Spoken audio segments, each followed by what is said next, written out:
Nous ne serons restés que 2 semaines en Uruguay, dont une à attendre le Sprinter à Montevideo. Nous y aurons passé de bons moments, mais pour des raisons de budget et de météo, nous préférons rejoindre le Brésil rapidement. Ouais, Audrey, la froid. C'est bien Uruguay, mais c'est cher. Nous commençons donc déjà la saison 3 de notre voyage. Dans cette vidéo, je vais vous expliquer un peu plus notre passage de frontière entre l'Uruguay et le Brésil. Ça y est, on est officiellement sorti d'Uruguay. Et pourquoi on a failli oublier de valider notre sortie. Et ensuite, vous verrez comment je me suis retrouvée toute seule au milieu de la jungle. Je suis pas hyper rassurée là d'être dans la jungle toute seule. Et comment on se retrouve déjà au garage après 1000 km parcourus.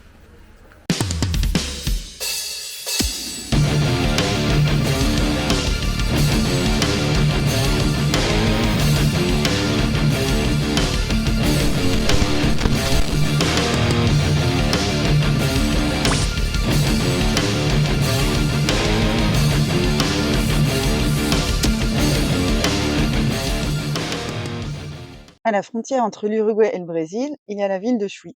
Les postes de douane des deux pays se situent chacun à une extrémité de la ville et on peut circuler librement, si bien que nous sommes passés devant la douane uruguayenne sans nous arrêter. Et c'est une fois à la douane brésilienne, alors qu'ils étaient en train de tamponner nos visas d'entrée, qu'on s'est dit qu'on avait raté une étape. Bon, alors là, on vient de sortir de la douane brésilienne, donc c'est bon, on a bien notre tampon comme quoi on est rentré au Brésil. Par contre, on a oublié de s'arrêter à la douane uruguayenne pour valider notre sortie. Pas de stress des douaniers, ils nous disent de retourner à l'autre douane 4 km en amont. Ça y est, on est officiellement sorti d'Uruguay, donc on est rentré sur les papiers avant au Brésil. Et la bonne nouvelle pour le Brésil, c'est qu'on n'a pas besoin de tips en étant français, parce qu'on est... Le Brésil, du coup, a une frontière commune avec la Guyane française. Au Brésil, nous pouvons rester 3 mois sur 6 mois consécutifs. C'est clairement une de nos frontières les plus faciles à Plus passer. simple que dans certains pays en Europe, des fois. En Roumanie ou en Bulgarie, on met plus de temps. Là, ils ont juste dit bon voyage. Là, c'est vraiment au niveau administratif. Ils ont enregistré le véhicule et nos passeports, mais alors le véhicule, les chiens, ils n'ont même pas regardé et ils n'ont même pas porté. Premier pays, Brésil. Première frontière. Ouais, première frontière en Amérique du Sud. Bon, bah, nous, il fait 7 degrés. Il y a le vent du sud, du vent de l'Antarctique là, et ça caille de ouf. On est au Brésil. Voilà, on est garé là. On s'est fait enfermer dedans. On est enfermé dans le parc à vaches. En fait, on n'avait pas vu où on s'est garé. C'est un parc à vaches, mais Allez, on trace au nord dans l'espoir de trouver des températures plus clémentes.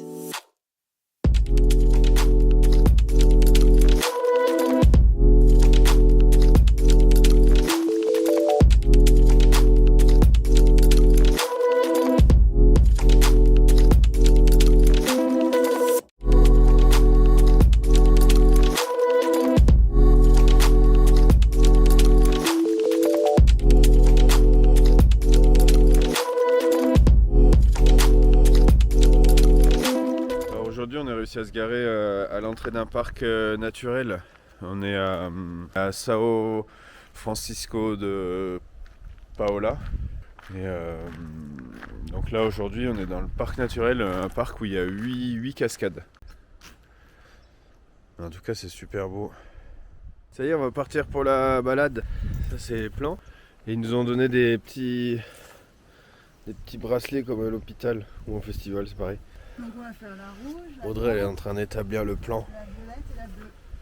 Bon, ça y est, on est en pleine forêt là, subtropicale. J'ai perdu Audrey.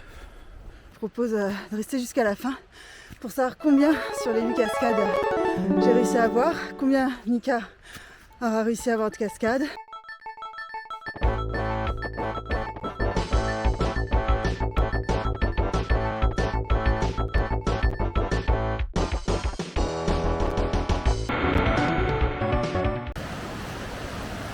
Première cascade. Trop beau.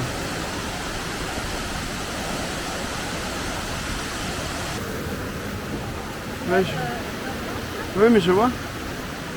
C'est quoi? Il y en a plein.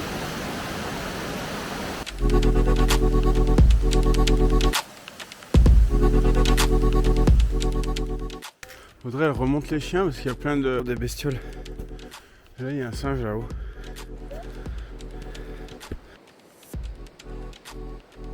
On continue la balade. Apparemment, c'est chaud après. Ça serait de l'escalade. Interdit au passage. Bon bah, j'espère à tout à l'heure. Faut vraiment aimer les cascades. Hein. Donc à partir de là, je continue toute seule dans la jungle, la randonnée qui se transforme un peu en via ferrata.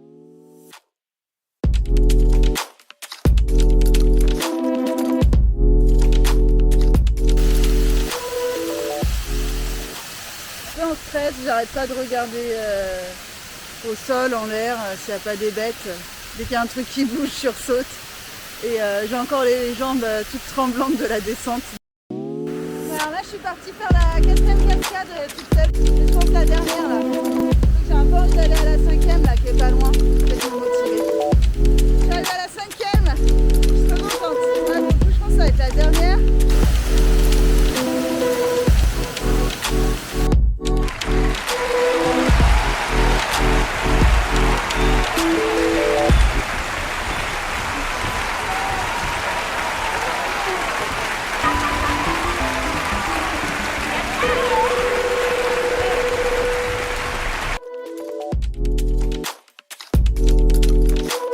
Oh putain, ça c'est trop joli.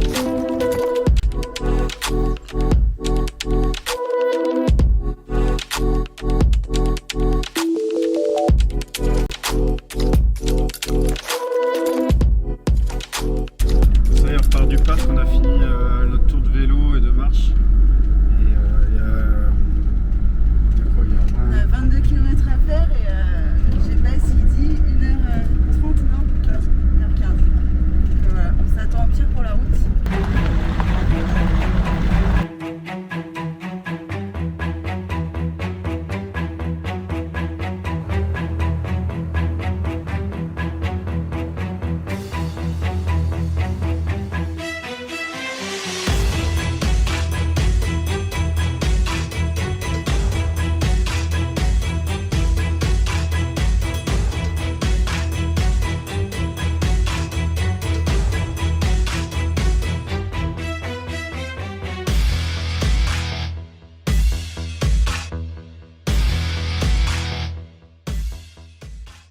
Il nous faudra presque 2 heures pour parcourir les 22 km de piste à flanc de falaise avec un dénivelé de 1000 mètres. Il y a un jeu de ouf là. Je sais pas si c'est le roulement ou si c'est le. Ah ouais, grave. Grave, on entend grave. On va passer chez Mercedes voir.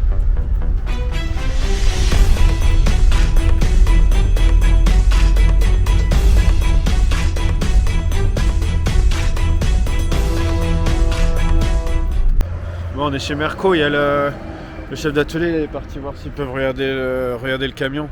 En fait, on a un bruit sur le train avant depuis les pistes hier. Je me demande si c'est pas le roulement qui est mort.